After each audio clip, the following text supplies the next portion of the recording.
Assalamualaikum warahmatullahi wabarakatuh. Waalaikumsalam warahmatullahi wabarakatuh. Bagaimana kabarnya adik-adik? Alhamdulillah. Alhamdulillah. Apakah temannya masih ada yang belum join? Masih ada, Bu. Masih ada, Bu. Sambil menunggu temannya yang lain, Ibu absen dulu ya. Iya, Bu. Nurmalia, Hadir, Bu. Mulyana, Juliana, Hadir, Bu.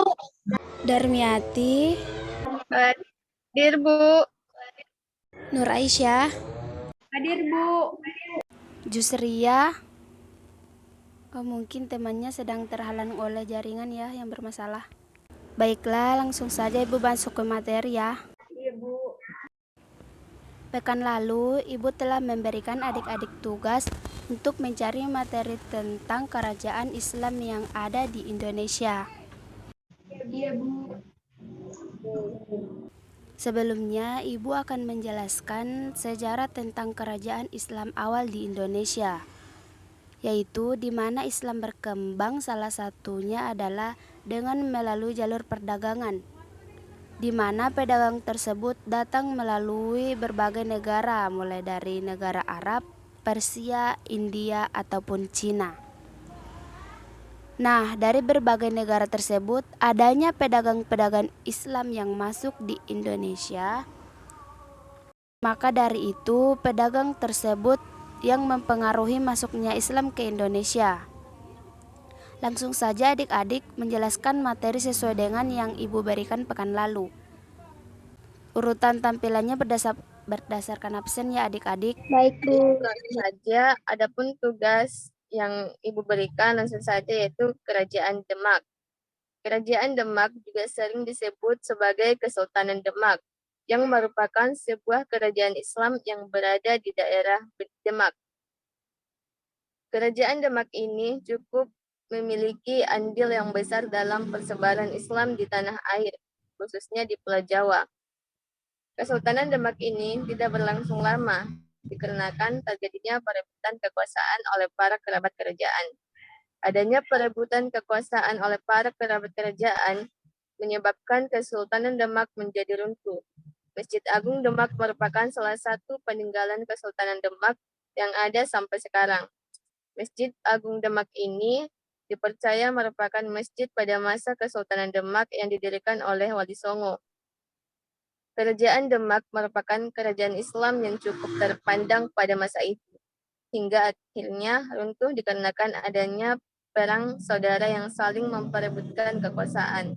Setelah Kesultanan Cirebon runtuh, kemudian digantikan oleh pewarisnya, mendirikan kerajaan sendiri yang bernama Kerajaan Pajang atau Kesultanan Pajang.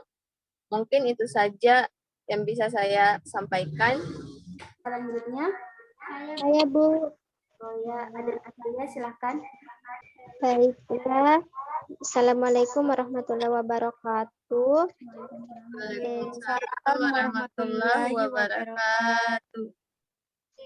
Tugas saya yakni Kerajaan Ternate pada tahun 1257. Kerajaan Ternate atau biasa dikenal juga dengan sebutan Kerajaan Gapi adalah kerajaan Islam pertama di wilayah timur Indonesia, tepatnya di daerah Kepulauan Maluku. Kerajaan Ternate berperan penting dalam penyebaran agama Islam Nusantara, terutama di wilayah timur Indonesia. Kerajaan Ternate ini terdiri pada tahun 1257 dan mengalami masa kejayaannya pada abad ke-16 atau sekitar tahun 1600. Kejayaan Ternate ini dilihat dari banyaknya rempah-rempah, karena kerajaan besar ini memiliki komoditas rempah di masa itu, serta kerajaan Ternate memiliki kekuatan militer yang banyak prajuritnya. Kemudian keruntuhan kerajaan Ternate berawal ketika negara-negara barat mulai melakukan penjajahan. Kala itu Portugis datang dan ingin menguasai kerajaan Ternate, namun gagal karena kerajaan Ternate berhasil melawan Portugis. Namun ketika Belanda datang, akhirnya Ternate kalah karena Belanda memonopoli perdagangan dari kerajaan Ternate dengan kontrak yang tidak adil dan merugikan kerajaan Ternate. Itu saja yang bisa saya jelaskan. Assalamualaikum warahmatullahi wabarakatuh. Baik Bu, selanjutnya di sini saya akan menjelaskan mengenai Kerajaan Samudra Pasai. Tetapi sebelum itu saya ingin izin off cam. Karena sementara di jalan Bu. Nah baik, selanjutnya kenal dengan sebutan Kerajaan Samudra Darussalam adalah sebuah kerajaan yang terletak di bagian utara Pulau Sumatera. Tepatnya sekarang berada di Provinsi Aceh di kota Lok Seumawe. Pusat pemerintahan Kerajaan Samudra Pasai berada di pinggiran Sungai Krueng Jambu Aye dan Krueng Pasai. Kerajaan Samudra Pasai tidak memiliki benteng batu seperti umumnya kerajaan lainnya. Namun, benteng Kerajaan Samudra Pasai ini berbentuk pagar yang terbuat dari kayu yang mengelilingi kerajaan. Kerajaan Samudra Pasai memiliki komoditas utama sebagai komoditas unggulan. Lada dari Kerajaan Samudra Pasai terkenal memiliki kualitas yang bagus dan banyak diminati oleh para pembeli. Keruntuhan Kerajaan Samudra Pasai bermula dari adanya perang saudara yang tak kunjung usai, hingga datanglah Portugis, dan akhirnya Portugis menaklukkan Kerajaan Samudra Pasai ini.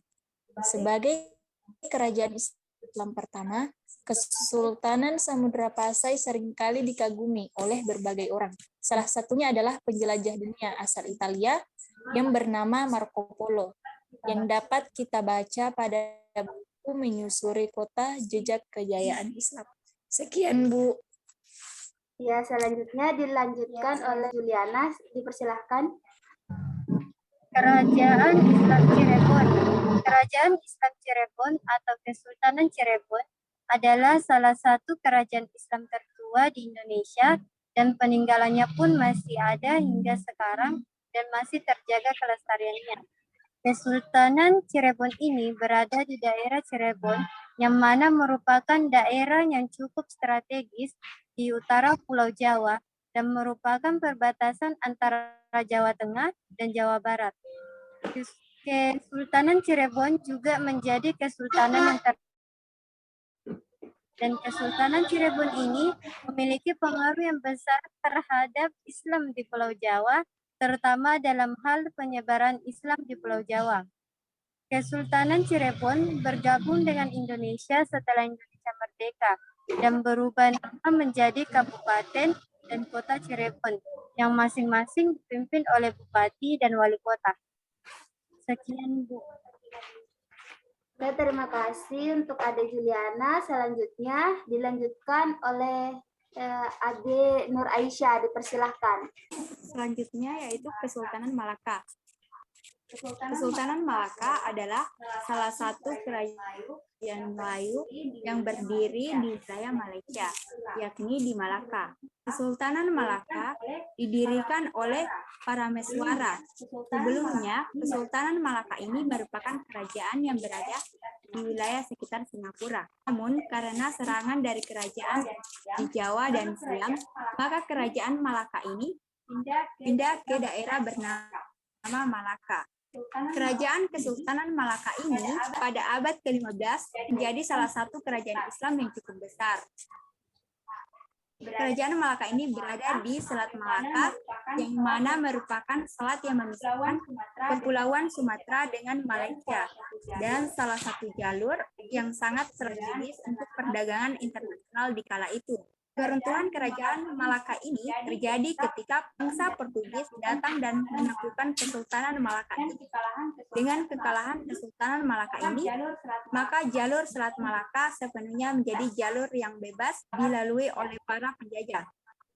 Keruntuhan Kesultanan Malaka ini juga membuka gerbang para penjajah untuk datang ke Nusantara. Mungkin itu saja, Bu, penjelasan dari saya. Oke, baiklah, terima kasih atas pemaparan materi yang telah adik-adik sampaikan. Dari pemaparan adik-adik tadi dapat kita ketahui bahwa adanya kerajaan-kerajaan awal Islam yang ada di Indonesia. Nah, adapun peran dari kerajaan-kerajaan yang telah adik-adik jelaskan yaitu yang pertama, mengenalkan ajaran Islam kepada penduduk kerajaan tersebut. Hal ini berpengaruh karena dalam sistem kerajaan, agama pilihan seorang raja pasti akan dianut oleh rakyatnya. Nah, selanjutnya bagian yang kedua yaitu memudahkan transaksi perdagangan sesuai dengan para pedagang dari kawasan Asia Tengah. Pada saat itu, para pedagang dari Gujarat kerap berkelana hingga ke daerah yang jauh untuk berdagang. Dengan adanya kerajaan Islam, maka ada kesamaan budaya dari kedua pihak sehingga lebih mudah untuk menjalin hubungan. Yang ketiga yaitu mengubah budaya upeti yang banyak digunakan di zaman kerajaan sebelumnya. Hal ini memberikan kemudahan kepada rakyat karena tidak lagi mendapatkan beban membayar upeti kepada penguasa secara berlebihan. Peran yang keempat adalah menciptakan tata kehidupan baru yang lebih sesuai dengan apa yang diajarkan pada ajaran Islam. Nah, yang terakhir adalah dalam bidang keagamaan. Kerajaan Islam memiliki kewajiban untuk menciptakan kedamaian kepada seluruh rakyat, sehingga kegiatan sehari-hari tidak akan terganggu oleh ancaman keselamatan. Nah, adik-adik, itulah tadi pemaparan tentang peran kerajaan-kerajaan yang telah adik-adik jelaskan tadi. Dapat kita simpulkan bahwa kerajaan-kerajaan di Indonesia ini sangat berperan penting dalam penyebaran Islam di Indonesia. Mengingat waktunya sudah habis, kita cukupkan sampai di sini saja.